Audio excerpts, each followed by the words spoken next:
we're going to be talking about computers soon. I told you at the head of the show I'm talking to the filmmaker Adam Curtis.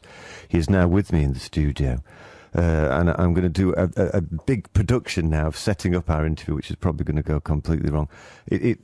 When I was researching the show on a computer, I saw that on this day in 1980, the game Pac-Man was released. I found that an interesting thing as well, that apparently it was going to be called Puck-Man. That they thought that the people would vandalise the cabinets and make it say a rude word, and so it got its name changed to Pac-Man.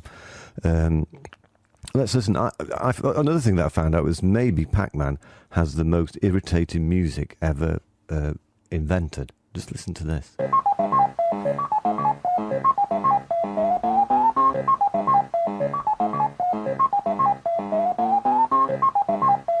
So you're starting to lose it, yeah?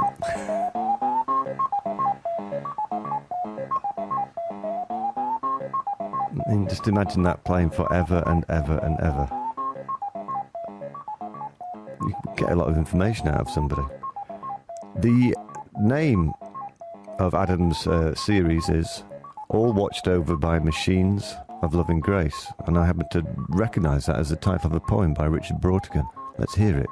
Deliver us from Pac-Man, please, Richard. This is a poem from my book, The Pill versus the Spring Hill Mine Disaster.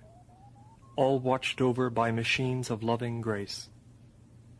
I like to think, and the sooner the better, of a cybernetic meadow where mammals and computers live together in mutually programming harmony like pure water touching clear sky.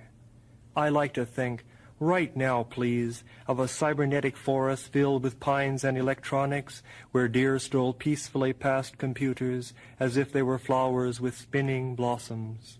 I like to think, it has to be, of a cybernetic ecology where we are free of our labors and joined back to nature, returned to our mammal brothers and sisters, and all watched over by machines of loving grace. So, that's one view from the late 60s of what computers were going to do for us, to watch over us with loving grace. Now, Adam, welcome to the Sunday service. Thank you. Welcome back to the Sunday service, I should say. Last time we were talking about Kabul's rock scene, quite short-lived. Yeah, it had a great moment.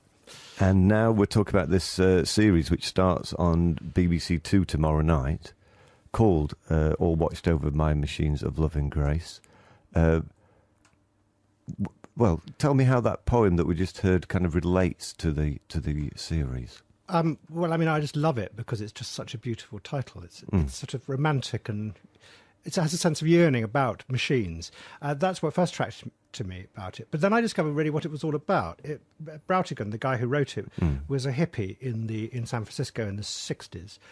And he wrote that as a sort of manifesto of a future world. And it was one day in 1967, I think, he walked through San Francisco streets handing this out to people.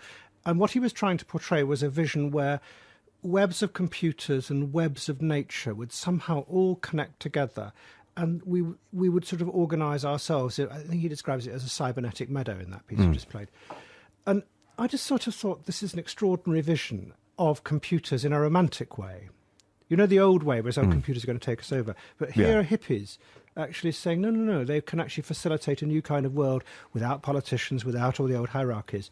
And I was fascinated by that dream. And so I, in a sense, set out to make a series of films which looked at how that played out when it was instituted, because I think a lot of the cyber utopianism that you get rising up in the 1990s in California again, where we can all be connected on the web and somehow can have a new kind of democracy, goes back to that sort of hippie vision. So both the ideas and the roots of it fascinated me. So that's where I really began to look at it all. Yeah, it's quite, I mean, that's before computers were really out in people's homes and stuff like that. It's like you say, before then, it used to be the kind of 2001 view of a computer, wasn't it? Like the thing that, no, you cannot do that, Dave. Or, you know, the kind of, or the demon seed kind of idea where the computer gets too clever and outwits mankind. Yes. But this idea that somehow computers could be our friends.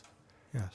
Which I suppose, well, a lot of people do think computers are their friends now, don't they? Well, they didn't. Back in the 60s, hippies and, well, no, the left, student left, used to hate computers. The mainframe. The mainframe was being used by the man to control you and to control the war in Vietnam. It was bad. What I then discovered, actually, was a bunch of hippie computer engineers in the 60s actually decided to stop making mainframes and design what they called personal computers, because they decided that those sort of machines could liberate you. They actually, I mean, I put a piece of this bit of film, actually filmed by Stuart Brand, who was one of the leaders of the counterculture movement, of them demonstrating this way that personal computers could be connected in the 60s. And it is this romantic vision that somehow computers aren't going to, the mainframe's gone, it's not going to control you. They are our nodes, nodal points of contact between us all. And that will bring in a new era of, how would you describe it? A world of no hierarchies, a world where we're just connected in a web, just like the web of nature. And that would lead to a world without power, without politics. It's a very romantic dream. And that, well, I think that flourished in the 90s when you get all this cyber utopianism coming out of California. What's really fascinating about it is by then, it's the hippies allied with the right-wing libertarians in California who think, hey, this is a wonderful way of having a completely libertarian world where we can do away with politics. And you get this fascinating moment in the early 90s, which I just think is so intriguing. It's this moment at which left and right fuse, or sorry, a branch of the left, the counterculture hippie left, fuse with the right, because they suddenly realise they've both got this incredible ideal of a world where we will all be individuals, doing whatever we want, connected by the computers, which will lead to a new kind of order. And I think that's the ideology of our time. I mean, it's not spoken of as such. It's not said, oh, this is the political idea of our time. But it is the sort of, it's the organising principle of our time. It's the way we think that somehow if we can be parts of systems, like on the web, there is a new kind of democracy that can come out of that. A lot of people, I think it's slightly waning now, but that was the thing that rose up over the last 20 years, and that's what I've been tracing. And this is what you investigate in the programme, and this idea of people becoming components or parts of a system. There's a very, well, again, it goes back to that irritating Pac-Man music, but I kind of, it chimed with me when I'd seen the programme, because there's an experiment, it's a very arrested image, which is, well, it involves a game of Pong. It'd be better if you described it, actually, than if I described it. It's a fascinating piece of film. I found it because it was an experiment done by a computer engineer called Lauren Carpenter, who incidentally went on to found Pixar Studios. He did it in the early 90s. And he literally got a shed in Las Vegas, big shed, where thousands of people could come in and sit, a big screen down one end, and he opened the doors. Thousands of people came in, they sat down on their seats, they found a little paddle on their seats. One side was green, one side was red. And he then started projecting the game of Pong up on the screen. Didn't tell them anything. And as he describes it, within seconds, they'd begun to work it out, that if those on the right-hand side held up their paddles, they could sort of control the bat on this big screen of the game of Pong. And those on the other side began to work it out. So what they were beginning to do was become a self-organising system. No leaders, no hierarchies. And what was more extraordinary is that they began to work out that if you showed the green side to the computer sensor, the bat would go down. If you showed the red side, it would go up. I'm going to make it up, but that's basically... But to manage it, some people had to show green while lots of others had to show red in order to hold the bat at the right point. So it didn't go too far. So the system somehow organised itself. And I put that in the film because I think it's the most graphic, and I mean many people at that time thought it was the most graphic example of this idealism, that somehow if we were connected through these technical systems, human beings in the mass could create their own order without hierarchies. And, you know, it's a very beautiful, going back to Brautigan's poem, it's a very beautiful romantic vision of a world free of the old authoritarian hierarchies. I argue in the films that whilst it is beautiful, it actually brought about a shift which we haven't noticed in society, which we've given up thinking of ourselves as separate from the rest of the world. And we've now come to we've become accustomed to seeing ourselves as part of systems, of part of networks. That was what was happening to those people in that shed. They were becoming nodal points in a network that could organise itself. But the thing is that, I mean, one of the impressive things about that clip is people are going crackers. Once they realise that they're kind of controlling this bat, they're all going, yeah! They love Woo! And all this kind of thing. They're going, they're losing it. It's joyous. Yeah. It's funny. I think we should break for a bit of music. We'll come back to that of why maybe it isn't so joyous.